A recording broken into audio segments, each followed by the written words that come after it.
దేవునికి మహిమ కలుగును గాక.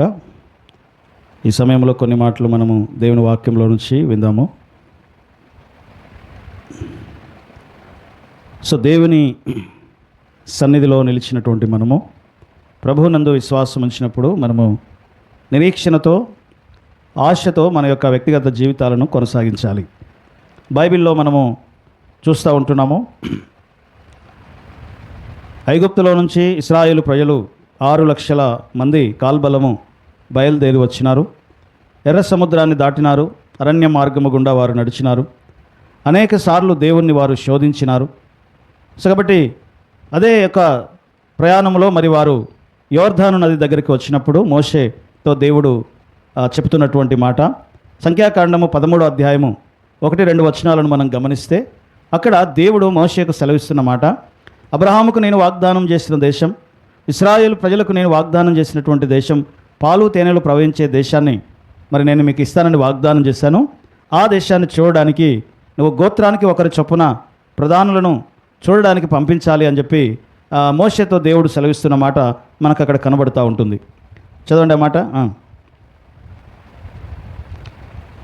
13వ అధ్యాయము 1-2 వచనం. యెహోవా మోషేకు ఇలాగు సెలవిచ్చెను, నేను ఇశ్రాయేలీయులకు ఇచ్చుచున్నటువంటి కనాను దేశమును సంచరించి చూచుటకు నీవు మనుషులను పంపుము. వారి పితరుల గోత్రముల చొప్పున ఒక్కొక్క దాని నుండి ఒక్కొక్క మనుషుని మీరు పంపవలెను. వారిలో ప్రతివాడు ప్రధానులై ఉండవలెను. మోషే యెహోవా మాట విని చాలు. సో కాబట్టి ఇక్కడ దేవుడు ముందుగా కొంతమంది మనుషులను పంపిస్తూ ఉంటున్నాడు. పంపబడుట అనేటువంటి ఆ మాట హీబ్రూలో మనం చూస్తే షలాక్ అనే మాట మనకు కనబడుతూ ఉంటుంది. షలాక్ అంటే అస్తము, చెయ్యి. సో కాబట్టి వీరికి ముందుగా దేవుడు ఒక చెయ్యిని పంపిస్తూ ఉన్నాడు. 12 మంది అక్కడికి వెళ్తున్నారు అంటే ఆ 12 మంది మరి ఇశ్రాయేల్ అందరి పక్షముగా ఒక చెయ్యిలాగా వీరు వెళ్ళి దేవుడు వాగ్దానం చేసినటువంటి ఆ యొక్క దేశాన్ని వారు తాకి చూడడానికి వారు వెళుతున్నట్లుగా మనము చూస్తూ ఉంటున్నాం. అయితే 12 మంది అక్కడికి వెళ్ళారు. 12 మంది వెళ్ళి వారందరూ తిరిగి వచ్చారు. తిరిగి వచ్చిన తర్వాత వారు రిపోర్ట్ ఇస్తున్నారు. అంటే వారు ఏం చూశారు, అక్కడ ఏం జరిగింది, అక్కడ ఏముంది, వారు రిపోర్ట్ చేస్తూ ఉంటున్నారు. 10 మంది ఒక రిపోర్ట్ చేసినారు, ఇద్దరేమో ఒక రిపోర్ట్ చేసినారు. 10 మంది ఒక రకమైనటువంటి రీతిగా ఆ దేశమును చూశారు, ఇద్దరు మరొక రకంగా దేశమును చూశారు. ఆ 10 మంది ఇచ్చినటువంటి సమాచారాన్ని మనం గమనిస్తే అక్కడ 13వ అధ్యాయము 31-32 వచనాలు గమనించండి. 13వ అధ్యాయం సంఖ్యాకాండము. మరియు అయితే అతనితో కూడా పోయిన ఆ మనుషులు, ఆ జనులు మనకంటే బలవంతులు, మనము వారి మీదకి పోజాలము. వారు మనకంటే బలవంతులు, మనము వారి మీదకి పోజాలము. మరియు వారు తాము సంచరించి చూసిన దేశమును గూర్చి ఇశ్రాయేలులతో చెడ్డ సమాచారము చెప్పి మేము సంచరించి చూసిన దేశము తన నివాసులను భక్షించు దేశము, దానిలో మాకు కనబడిన వారందరూ ఉన్నత దేహులు, అక్కడ నెఫీలులు ఉన్నారు, అనాకీలు ఉన్నారు. నెఫీలులను చూచితిమి, మా దృష్టికి మేము మిడతల వలె ఉంటిమి, వారి దృష్టికి మేము మిడతల వలె ఉంటిమి అని ఇశ్రాయేలీలతో ఒక చెడ్డ సమాచారాన్ని వీళ్ళు తీసుకొచ్చినారు. మామూలుగా దేవుడు ఏం చెప్పినాడు అంటే చూసి రమ్మన్నాడు. అది ఎలా ఉంది ఏంటి, చూసి రండి అంటే వీరు చూడడమే కాదు కానీ ఉన్నటువంటి సర్వ సమాజాన్ని ఏం చేస్తున్నారంటే భయపెడుతూ ఉన్నారు. అందుకని 14వ అధ్యాయము 1-2 వచనాల్లో మనం గమనిస్తే ఆ సర్వ సమాజం అంట వీరి మాటలు విని ఎలుగెత్తి ఏడ్చినారు అనే మాట చూస్తున్నాం. ఇప్పుడు ఆ సర్వ సమాజము ఎలుగెత్తి కేకలు వేసెను. ప్రజలు ఆ రాత్రి ఎలుగెత్తి ఏడ్చిరి. సో ఎప్పుడు ఏడుస్తారు, ఎప్పుడు కేకలు వేస్తారు, ఎప్పుడు మరి దుఃఖం వస్తుంది అంటే నిరీక్షణ లేనప్పుడు దుఃఖం వస్తుంది. సో కాబట్టి చూసి వచ్చిన వారు నిరాశావాదంతో ఉన్నారు. ఆశ లేదు వాళ్ళకి, నిరీక్షణ లేదు వాళ్ళకి, దేవుని మీద విశ్వాసం లేదు వాళ్ళకి. కానీ ఏం చేస్తున్నారట, వాళ్ళు బలహీనమైపోయారు. వాళ్ళతో పాటు అక్కడ ఉన్నటువంటి సమాజాన్ని కూడా ఏం చేశారంట, బలహీనపరిచారు అనే మాట మనం ఇక్కడ చూస్తూ ఉంటున్నాం. సో కాబట్టి నిరాశావాదము వాళ్ళ జీవితాలలో వారు కలిగి ఉన్నట్లుగా మనం చూస్తున్నాం. ఎందుకు ఏడుస్తున్నారంటే, ఎందుకు ఏడుస్తున్నారట 3వ వచనం చదవండి. 14వ అధ్యాయం 3వ వచనం. ఆ సర్వ సమాజము, అయ్యో ఐగుప్తులో మేమేల చావలేదు, ఈ అరణ్యమందు మేమేల చావలేదు, మేము కత్తివాత పడినట్లు యెహోవా మమ్మను ఈ దేశంలోనికి ఏర తీసుకొని వచ్చెను, మా భార్యలు మా పిల్లలు కొల్లపోవుదురు, తిరిగి ఐగుప్తునకు వెళ్ళుట మాకు మేలు కాదా అని వారితో అనిరి. సో కాబట్టి వాళ్ళ మైండ్లో ఏముందంటే ఐగుప్తు ఉంది, ఆ ఐగుప్తుని గురించి వాళ్ళు ఏం చేస్తున్నారట, అక్కడ ఉంటే మేము అక్కడ ఎందుకు చనిపోలేదు, అంటే వాళ్ళ మైండ్లో ఐగుప్తు ఉంది. సో వాళ్ళ జీవితాల్లో ఐగుప్తు అనేది వాళ్ళ జీవితాల్లో ఉన్నది కాబట్టి వాళ్ళు ఏం చేస్తున్నారంటే ఏడుస్తూ ఉన్నారట. ఒకటి, వాళ్ళ మైండ్లో వాళ్ళ ఆలోచనలో ఐగుప్తు ఉంది. తర్వాత వారి యొక్క దృష్టి అంతా కూడా ఐగుప్తు మీద ఉంది. మేము అక్కడ ఉంటే బాగుండే, అక్కడ ఉంటే మాకు మేలు, ఐగుప్తులో ఉంటే మేలు జరిగేది అని చెప్పి వీళ్ళు ఏం చేస్తున్నారట, ఏడుస్తూ ఉన్నారు. ఇక మూడోది మనం చూస్తే వాళ్ళు ఒక నాయకుని ఎన్నుకొని తిరిగి వెళ్ళాలని సిద్ధపడ్డారు. వాళ్ళు ఏం లేదు వీళ్ళకి అంటే నిరీక్షణ లేదు. ఏం లేదంట, ఈ 10 మంది తీసుకొని వచ్చినటువంటి చెడ్డ సమాచారం, దేవుని మీద నమ్మకం లేదు, నిరీక్షణ లేదు, విశ్వాసం లేదు, భవిష్యత్తును గురించినటువంటి ఆశ లేదు. భవిష్యత్తును గురించినటువంటి ఆశ ఎప్పుడైతే ఉంటుందో అక్కడ జీవం ఉంటుంది. ఏముంటుంది అక్కడ? జీవం ఉంటుంది. ఆశ లేదనుకోండి ఏం చేస్తారు, ఏడుపు, దుఃఖము, ఇవి వాళ్ళ జీవితాల్లో ఉంటవి. కాబట్టి ఈ 10 మంది తెచ్చిన చెడ్డ సమాచారం వలన అక్కడ సర్వ సమాజాన్ని వాళ్ళు ఏం చేస్తారంటే బలహీనపరిచారంట. అయితే ఇంకా 2 కూడా వెళ్ళారు. మొత్తం 12 మంది వెళ్ళారు కదా. ఆ 2 ఇస్తున్నటువంటి సమాచారం చూడండి, 7వ వచనంలో, 14వ అధ్యాయం 7వ వచనం మనం గమనిస్తే యెహోషువ కాలేబులు ఇస్తున్నటువంటి సమాచారం మనకు అక్కడ కనబడుతుంది. ఇశ్రాయేలీల సర్వ సమాజము మేము సంచరించి చూచిన దేశము మిక్కిలి మంచి దేశము, యెహోవా మనయందు ఆనందించిన ఎడల ఆ దేశంలో మనలను చేర్చి దానిని మనకిచ్చును. అది పాలు తేనెలు ప్రవహించే దేశము. మీరు యెహోవా మీద తిరగబడకుడి, ఆ దేశ ప్రజలకు భయపడకుడి, వారు మనకు ఆహారమగుదురు. హల్లెలూయా. సో ఆ 10 మంది ఏమని చెప్పారు అంటే మనమే మిడతల్లాగా ఉన్నాం, మనం వాళ్ళకి ఆహారం అయిపోతాం అంటున్నారు. కానీ ఈ 2 ఏమంటున్నారు, వారు మనకి ఆహారం అవుతారు, మీరు భయపడకండి, ధైర్యంగా ఉండండి అని చెప్పి యెహోషువ కాలేబులు తెలియజేస్తూ ఉన్నారంట. సో భవిష్యత్తును కూర్చున్నటువంటి నిరీక్షణ ఎప్పుడైతే మనకు ఉంటుందో అప్పుడు మనం కట్టబడతాం, అప్పుడు మనం జీవంతో ఉంటాం, అప్పుడు మనం ధైర్యాన్ని పొందుతాం. కానీ గతంలో జరిగిన వాటిని జ్ఞాపకం చేసుకుంటూ ఉంటే మనకి దుఃఖము, బాధ వస్తుంది, మన ఎదుట నాశనమే ఉంటుందంట. కాబట్టి వీళ్ళు ఏం చేస్తారంటే నిరాశతో ఉన్నారు, భయంతో ఉన్నారు. కాబట్టి వీళ్ళు నాశనం కొని తెచ్చుకుంటున్నారు. కానీ యెహోషువ కాలేబులు వాళ్ళు విశ్వాసంతో ఉన్నారు, దేవుని మీద నమ్మకంతో ఉన్నారు, దేవుని మీద ధైర్యంతో ఉన్నారు. కాబట్టి వారి విశ్వాసం అంట ఏం చేసిందంటే ఐగుప్తులో నుంచి వచ్చిన అందరిలో 20 లక్షల మందిలో 2 మాత్రమే అందులో అడుగుపెట్టారు. ఎవరా 2 అంటే ఈ యెహోషువ కాలేబులు. ఎందుకు వాళ్ళు అడుగుపెట్టారు? వాళ్ళు నిరీక్షణతో ఉన్నారు, వాళ్ళు విశ్వాసంతో ఉన్నారు, వాళ్ళు భవిష్యత్తును గురించినటువంటి ఆశతో ఉన్నారు. ఆశ గల ప్రాణమును ఆయన తృప్తిపరిచేవాడు.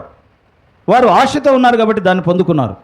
ఆశ లేనివాడు ఏమైపోయారంట, అరణ్యంలో 40 సంవత్సరాలు తిరిగి వారు నాశనం అయిపోయారు. హల్లెలూయా. 40 రోజుల ప్రయాణం 40 సంవత్సరాల ప్రయాణముగా మార్చబడ్డది వారి అవిశ్వాసమును బట్టి. కాబట్టి దేవుని మీద మనము విశ్వాసం ఉంచితే దేవుని మహిమను మనము చూస్తాం. ఇది అవుతుందా, ఇది జరుగుతుందా, ఏమంటారు, ఈ నిరాశ సంబంధమైనటువంటి మాటలు మాట్లాడితే ఏం లేదన్నట్టు మనకి విశ్వాసం లేదు, నిరీక్షణ లేదంట. అందుకని భవిష్యత్తును గురించినటువంటి నిరీక్షణ కలిగి ఉంటే, ఆ భవిష్యత్తును గురించిన నిరీక్షణ ఎవరైతే కలిగి ఉన్నారో వాళ్ళు ఆ దేశాన్ని అనుభవించారు, ఆ దేశంలో స్వాస్థ్యము పొందినారు. రాహాబు అనేటువంటి ఒక వేశ్య మనం చూస్తాము.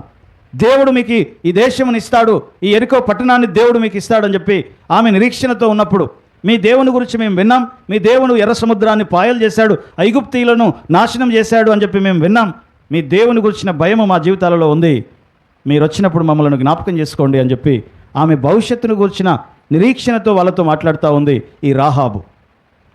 కాబట్టి ఈ రాహాబట తర్వాత యేసయ్య వంశావళిలో కనబడుతుంది, ఆ తర్వాత విశ్వాస వీరుల లిస్టులో కూడా ఈ రాహాబు కనబడుతుంది. కారణం ఏంటి అంటే ఆమె భవిష్యత్తును గురించినటువంటి నిరీక్షణ కలిగి ఉంది. నిరీక్షణ లేనివాడు నాశనం అయిపోతాడు, నిరీక్షణ కలిగిన వాడు జీవమును పొందుకుంటాడు, నిరీక్షణ కలిగిన వాడు కట్టబడతాడు, నిరీక్షణ కలిగిన వాడు ఆశీర్వదించబడతాడు, నిరీక్షణ కలిగిన వాడు దేవుని మహిమను చూస్తాడు. కాబట్టి భవిష్యత్తును కూర్చున్నటువంటి నిరీక్షణ మన జీవితాలలో ఉండాలి, ఆశ కలిగి ఉండాలి.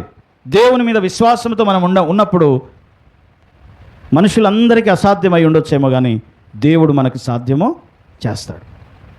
20 లక్షల మందిలో 2 విశ్వసించారు, ఆ 2 అడుగుపెట్టారు అందులో. ఆ వాగ్దాన భూమిలో అడుగుపెట్టిన వారు ఇద్దరే. మోషే కూడా అడుగుపెట్టలేకపోయాడు. అబ్రహాముకి వాగ్దానం చేసినటువంటి దేశం, ఇశ్రాయేలు జనాంగానికి వాగ్దానం చేయబడినటువంటి దేశంలో అడుగుపెట్టే భాగ్యం యెహోషువ కాలేబులకు దేవుడు అనుగ్రహించినాడు. కారణం ఏంది అంటే వారు దేవుని యందు విశ్వాసం ఉంచారు, భవిష్యత్తును గూర్చినటువంటి నిరీక్షణ కలిగి ఉన్నారు. కాబట్టి ఎప్పుడైనా దేవుని యందు నమ్మిక ఉంచి భవిష్యత్తును గూర్చినటువంటి ఆశ, నిరీక్షణ మనము కలిగి ఉండాలి. ఆశ గల ప్రాణమును ఆయన ఏం చేస్తాడట? తృప్తిపరుస్తాడు. విశ్వాసం ఉంచాలి. దేవుని మీద నిరీక్షణతో మనం నిలిచి ఉంటే దేవుడు మనల్ని తృప్తిపరిచే దేవుడు. అందుకనే నా ప్రాణమా నీవు తొందరపడకుము, నా ప్రాణమా దేవుని యందు నిరీక్షణ ఎంచుము అని చెప్పి దావీదు తన ప్రాణంతో చెప్తా ఉంటాడు. ప్రాణమా నీవు తొందరపడకు, దేవుని యందు నిరీక్షణ ఉంచు, ఆయన నిన్ను తప్పిస్తాడు అంటాడు. బట్ నిరీక్షణ అనేది చాలా ప్రాముఖ్యమైనటువంటిది. శుభప్రదమైన నిరీక్షణ మనకున్నది. ఒక దినం ప్రభు వస్తాడు, ఆయనతో మనం వెళ్తాం. ఒకవేళ మరణిస్తే ప్రభు వస్తాడు, ఆయన వచ్చినప్పుడు మనము సమాధుల్లోంచి తిరిగి లేస్తాము. ఇదేంటి? నిరీక్షణ, భవిష్యత్తును కూర్చున్నటువంటి నిరీక్షణ. ఆశ ఉంటేనే ఒక మనిషి ఈ భూమి మీద బ్రతకగలడు. ఏ ఆశ లేనోడు అట్లా చనిపోతాడంట వెంటనే. ఏ ఆశ లేనోడు తొందరగా చచ్చిపోతాడు. మంచో చెడ్డదో కానీ ఏదో ఒక ఆశ కలిగి ఉంటే ఆ ఆశ నిన్ను ఏం చేస్తుందంటే బ్రతికిస్తుంది. హల్లెలూయా, హల్లెలూయా. సో కాబట్టి యెహోషువ కాలేబుల లాగా మనము దేవుని యందు నిరీక్షణ కలిగి, ఆశ కలిగి, ఆసక్తి కలిగి మనము ఈ భూమి మీద నిలిచి ఉండాలని అటువంటి కృప దేవుడు మనందరికీ అనుగ్రహించునుగాక. తలలోంచుదాం, కళ్ళు మూసుకుందాం, ప్రార్థన చేద్దాం. ప్రభా, సంఖ్యాకాండం 13వ అధ్యాయంలో వేగుల వారిని ప్రభా మరి వేగు చూడడానికి పంపించిన ఇశ్రాయేలు 12 గోత్ర కర్తల తండ్రి, మరి ఈ యొక్క స్టోరీలో ప్రభా ఇదిగో మీరు నేర్పిస్తున్న విషయాన్ని బట్టి నీకు స్తోత్రాలు, వందనాలు చెల్లిస్తున్నాం. నిరీక్షణ లేని నాస్తిక ధోరణిలోనికి వెళ్ళిన 10 మంది సర్వ సమాజమును బలహీనపరిచినట్లుగా మేము చూస్తున్నాం. విశ్వాసము లేని వారి మాటలు, నిరీక్షణ లేని వారి మాటలు సర్వ సమాజాన్ని ప్రభా ఇదిగో దుఃఖంలోనికి నెట్టింది. 40 దినాల ప్రయాణం 40 సంవత్సరాల ప్రయాణముగా మార్చబడింది నాయన. మా అవిశ్వాసపు మాటలు మమ్మలను ముందుకు వెళ్లకుండా, వర్ధిల్లకుండా, ఆశీర్వదించబడకుండా మా అవిశ్వాసపు మాటలు మమ్మల్ని వెనుకకు లాగుతూ ఉన్నవి. ప్రభా నీకు వందనాలు. భవిష్యత్తును గూర్చిన నిరీక్షణతో యెహోషువ కాలేబులు తండ్రి వారు నీ యందు విశ్వాసం ఉంచి ప్రభువు మానయందు ఆనందించిన ఎడల ఆ దేశమును ఆయన మనకు అనుగ్రహించును.